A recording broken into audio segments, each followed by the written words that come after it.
Okay. Woods. This conversation, I can't believe now is when we're entering photography. But it's been amazing to hear your journey, because guys just think you just land onto where you land. You get? I'm loving the process that it has taken you to get to this point. Yeah. So you left us at a critical moment. Yeah. Where your love photography started. Okay, take us through that.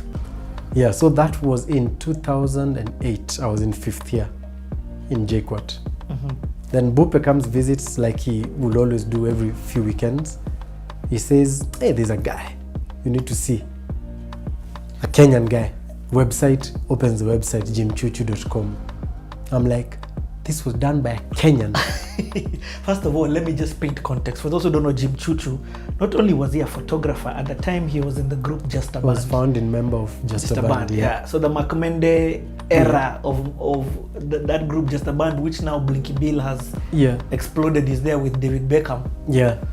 By the way, Blinky Ebuchu, call my phone now if you've been lingering me. Anyway, so Jim Chuchu was doing a lot of album covers.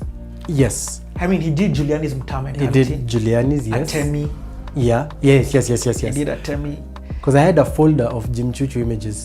Everything that he had on his website. He had a blog talking about how he DIYs stuff. In fact, Jim Chuchu, there is something we used to call the Jim Chuchu effects. Anatoa madoa. Exactly. So that thing, so I used to look at that. I remember some people later didn't like it, but I was in awe of everything he did. Everything. I didn't believe that was photographed by a Kenyan. So, that's what was impressing you, the photography. Yes. Of it. Not even the photoshopping and all that. Not necessarily the photoshopping. Even though at that time I was coming in as a graphic designer guy, like a designer point of view, I would love the edits, but I was like, if all this is the same person doing the photography, the editing, because that stuff I'd only seen in magazines, in foreign magazines. It's true. I'd never seen that quality of work by a Kenyan, a Kenyan, like a black Kenyan. Yep. So I was really shocked, and for me, what it meant is that, okay, if there's someone like him doing it, it means I can do it. It means I can also do it. So, but then, aren't you like, but I want to be an architect? Or you are like, I want to... I knew at that time, because like graphics were a side thing. Oh, this time it's still a side thing. Yeah, it's still a side thing. I was so excited about it, like, someone can do this, that means I can do this. And I remember I'd been interested because in graphics, what I used to do, there's a point I started, I will download images and then just edit them, but trying to make a composition. Yes. Not really like editing artistry tones and colors and whatever. It's like I'm trying to put this fish head on, like to make a composition graphically. But the problem for me, the biggest problem, was I could never find any stock images of black people. Never. Everyone was white, and I'm like, I don't want to deal with these white people, this editing white images. Everyone does that. I want to edit something that looks like me. And I remember, maybe that might be a foreshadowing. But yeah, I couldn't find that just black people photographed. And I was like, why don't these people photograph black people? So I said, I think I will just have to buy a camera so that I photograph people and then use them to my edits. So I wasn't wanting to be a photographer. So I'd seen, Jim Chuchu, I was impressed both by the photography, but then he'd edit in a way that I would also be like, he's creating something that goes beyond the photography. I remember the Just a Band first album. Yes, Bupe brought me that. He had that album, that hand thing. That hand, yes. This one, the one on the screen right now. I was like, this guy, this is crazy. And you see, now the fact that I could relate so much to that, because us guys were kind of a tinkering music band. So that part of Just a Band, like, it made sense. But then there was also now for them, I was really impressed with the graphics, visuals and the graphics so much more. Because at that time, I don't think I was yet into that. In fact, that first Just a Band album, I fully appreciated a couple years later. Much later. At that time, that first time I listened, I was like, okay, this is weird. It's really weird. Bupe really liked it. I remember I was like, I don't know what I feel. And now I can't imagine that I used to think like that. Yeah. But anyway, so Jim Chuchu, and every chance, everyone who asks me, any interview I do, even way before Jim Chuchu himself knew, I say he's the guy who made me pick up a camera. Right. It wasn't to be a photographer, but he made me literally pick up the camera. That's insane. So what's your next step now from here? You're still in uni? Yeah, so I'm still in uni. That's my 5th year. This is your final year? Yeah. Then that 5th year, in JKUAT, they usually do these exchange programs, but they are merit-based. So I was like, I would really want to travel out of this country, and this exchange program would be a fantastic way. You hadn't traveled? Had you traveled before? I never left the country. Okay. So I was like, but then it's merit. I don't know if I'm going to, but I was like, what the heck, I'll apply. So I applied for an exchange program, and interestingly, I got it. Maybe because I was the only one who applied, I don't know. Because I was like, by the way, people go, some of my friends had gone the previous year. I was like, why am I not doing this? Like, I never knew anyone from architecture who went, because people never used to apply. Yeah. So I apply, I get that, I go to Germany. I go to Germany. For me, that's another crucial point in my life. Everything changed. I've had several crucial points. Several.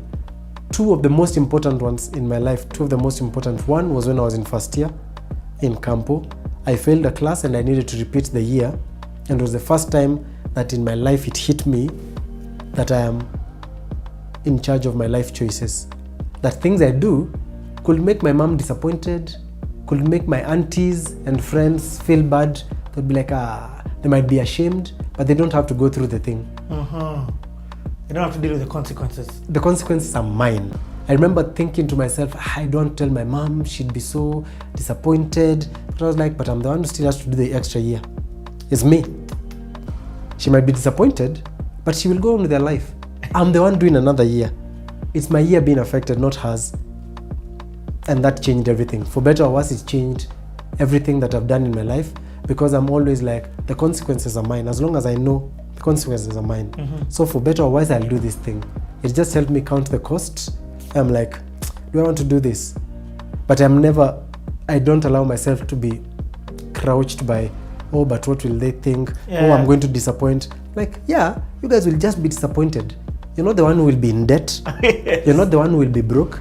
You're not the one who will be kicked out of the house. Like, those are... Anyway, so that was the first one. The second one was going to Germany.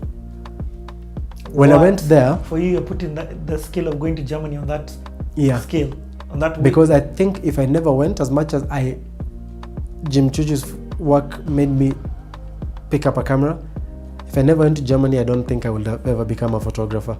And not because I did things that are photography related, but I went there, and for the first time I saw people doing things in a way that I'd never seen things being done.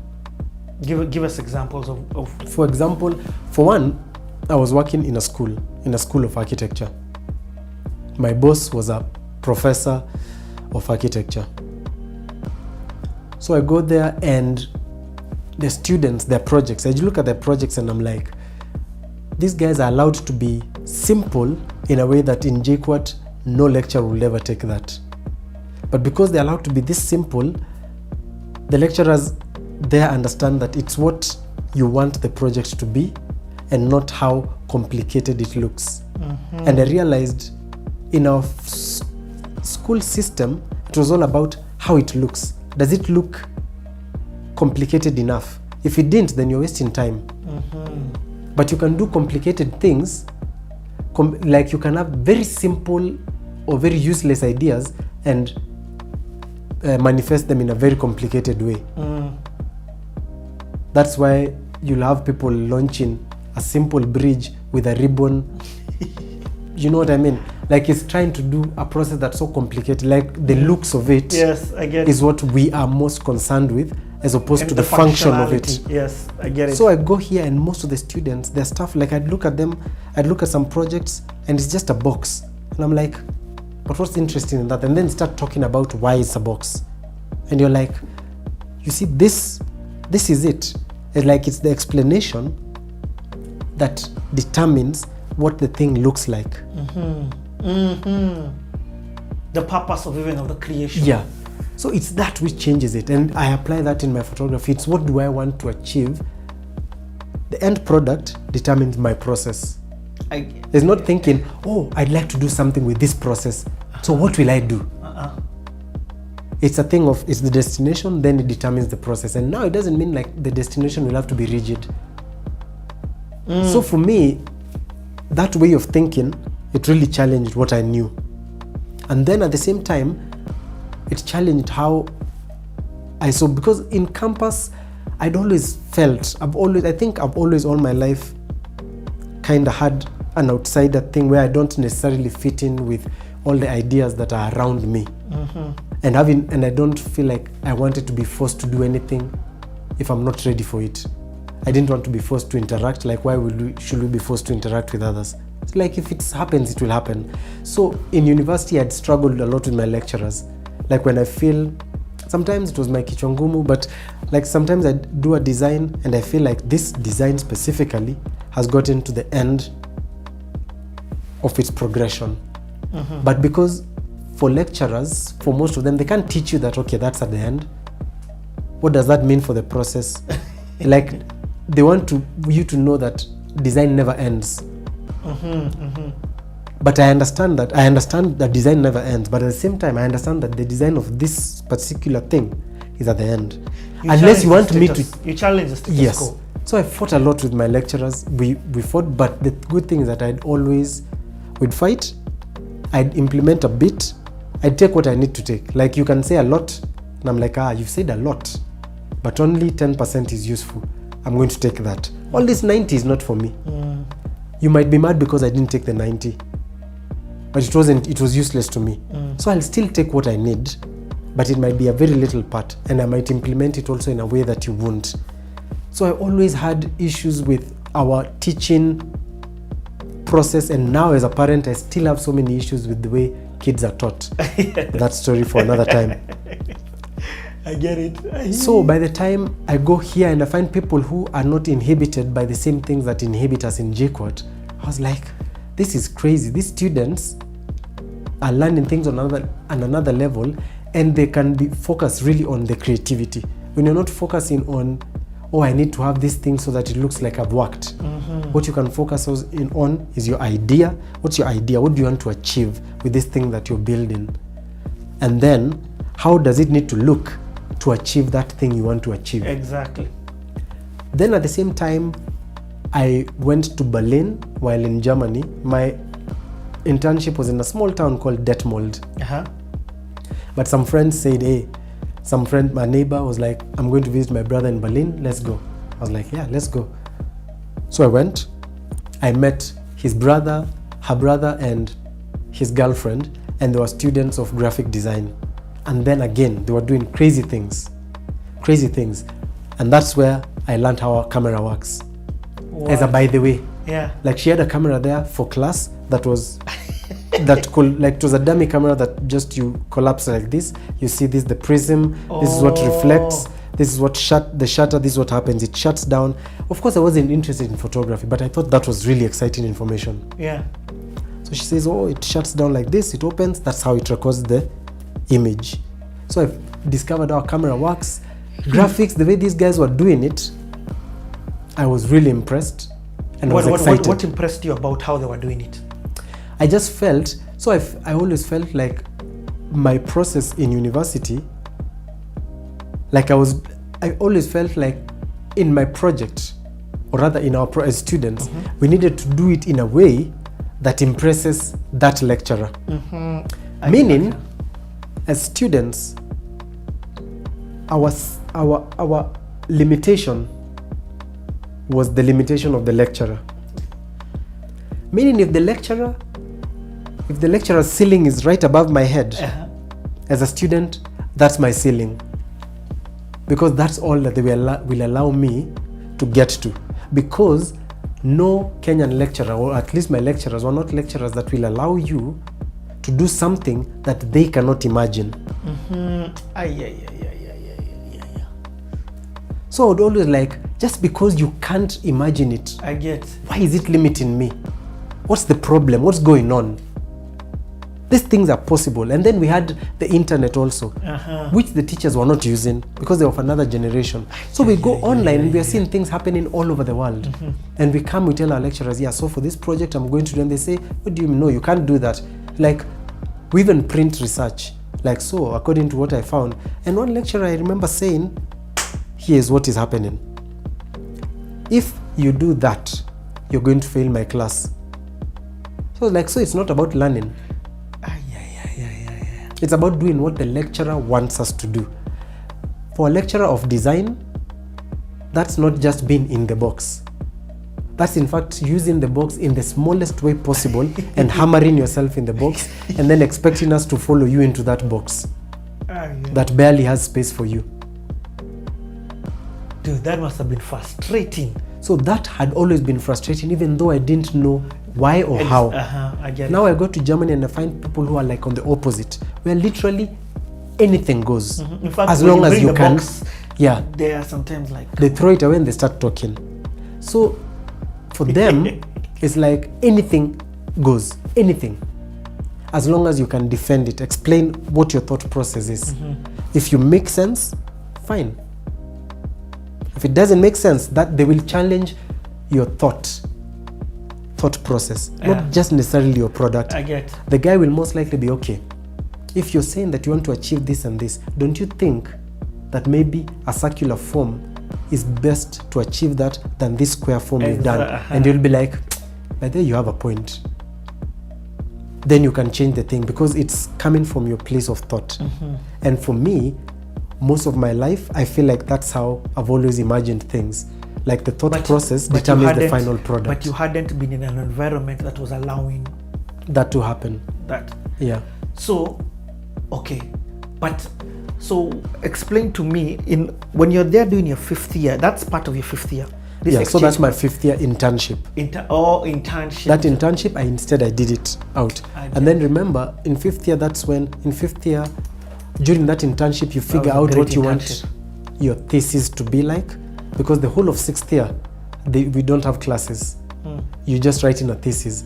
And you have an hypothesis to a thesis. You research, you write a paper on that. And not just a paper, but it's a book. Like at least 100 pages minimum. And then in 2nd semester, you design a project to support your thesis. Yes. So that's 6th year. So ideally, the whole 5th year holiday, people use it to structure what they want their thesis to be. It's like not to start doing it, but to kinda to begin imagining and dreaming. Make it make sense, research. So figure out, so maybe you have like 5 different topics that you want to do for your thesis. Then over that holiday, you kinda narrow it down to one. So for me, I go, and everything I know. In fact, that's what I'm saying. That's why I've has changed. Exactly why I felt scared for you, because everything you know has changed. By the way, stop me if I'm leaving out a camera story around this process. Everything that you know has changed, and now you're about to begin your thesis. And I have a feeling that your thesis is going to do with this madness that you've just experienced. Somehow, yes. So everything changed. Even my thesis, whatever intention was, changed. Another one thing that happened while I was there, that I was like, these people. I went to visit the Mercedes-Benz Museum in Stuttgart, and it was glorious. Then I find that the University of Interior Architecture, where I am interning, that guy is a lecturer there. One of the guys who designed it, one of the engineers, material engineers. Yeah. Then he's having the interior design for the Mercedes-Benz. For that museum, he's one of the engineers for that Mercedes-Benz museum. I get it. So he comes. He has a guest lecture.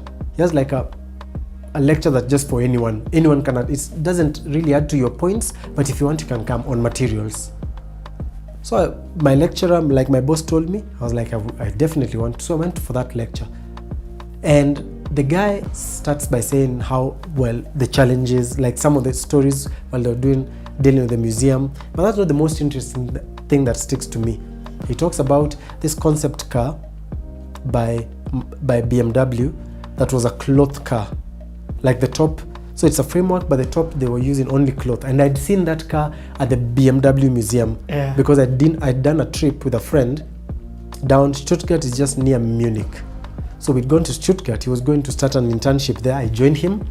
We went to the museum of Mercedes-Benz in Stuttgart, and then went to Munich, went to the BMW museum, and then came back to Stuttgart. Then I came back to where I was.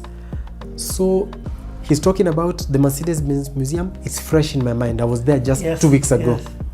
He talks about that BMW car. I saw it just 2 weeks ago. I know how crazy it is. But the interesting thing was that he's a guy of material science, and he's talking about a car covered in cloth. Like, it didn't make sense. Us guys, when we were studying material science, we were learning about how many materials? 4. Concrete, glass, steel. I think it was concrete, glass, steel. That's it. Yeah. They're the core materials, yes, in architecture. But that's all we studied about, and nothing about new materials, nothing. Yet at that point, the world had changed so much that people were already building things with plastic. So I listened to a lecture about a guy not talking about any of that glass, concrete, steel, nothing. He's talking about cars covered in cloth and talking about the future of materials. Maybe in the future, materials won't be like we're thinking about them. He referenced that plastic building, well, not a big building, but by Prada. Yeah. And it's like people already, remember this was before 3D printing. Yep. So a thing built of plastic to us was like, this is crazy. Now you can imagine it. But I mean, look at the Chinese now. Yeah. So for me, all that, I was like, you want to tell me this is a lecture? And I thought to myself, if all my lectures were like this, I'd be so inspired. I get. So by the time I came back, I was like, my thesis can't even be the way it was. Like my project, at least. The thesis didn't change much, but the project changed a bit. What was your thesis on? And my thesis was about the relationship between art and architecture that houses art. Like museums, art centers. Okay, I get it. And for me, I was looking into whether I was going with 2 hypotheses, I think. I don't know if that's research language. The first one is a container of art needs to be as plain as possible to allow the art within it to shine without distracting from the intention. So the second hypothesis is that a container of art needs to be as glamorous as the art it contains. So for me, I was going with the second. Okay. That's the one. So I was doing research on different museums that I think are architecturally like works of wonder, but yet they contain amazing art. So places like the Guggenheim, the one that was designed by Frank Lloyd Wright, who was like one of my favorite architects, favorite architects in the world at the time. His museum, he did the Guggenheim Museum in New York. It's brilliant, simple and fantastic. And another one, which is still a Guggenheim in Bilbao, in Spain, designed by Frank Gehry. And then thankfully, while I was in Germany, I also went into a Frank Gehry building and saw what it was. So for me, when you went to the building, did you feel I was like, like going into a building of people you study about. It's just something else, even if it leaks, as they said. But practicalities are different. Yes, from architectural designs. So there was just something that for me got so inspired that I was like, I have to design something that should be a marvelous work of architecture that people don't come to it just to see the art inside, but also to see the building, because it's also equally art. When you say that, you remind me about the soccer stadium in South Africa. Yeah. It's designed, it's like a gourd or something. Which one? The one where the finals were here, the one in Joburg. Yeah, the one in Joburg, the nest. Yes. Its design made people even want to go in. Exactly. And just see it. I mean, yes, of course it held the World Cup. Yeah. But it's a landmark. It's something that people don't realize that's the beauty about architecture. Architecture is not just a thing to contain people. it can also serve as a thing that unites cultures. It unites people. It could cause visitors to visit a place. I mean, like the Bilbao Museum in Spain, that city, Bilbao, was literally a mining town that was dying because whatever they were mining, I don't know what it was called, was finished. Yeah. And people had moved from there, people were going.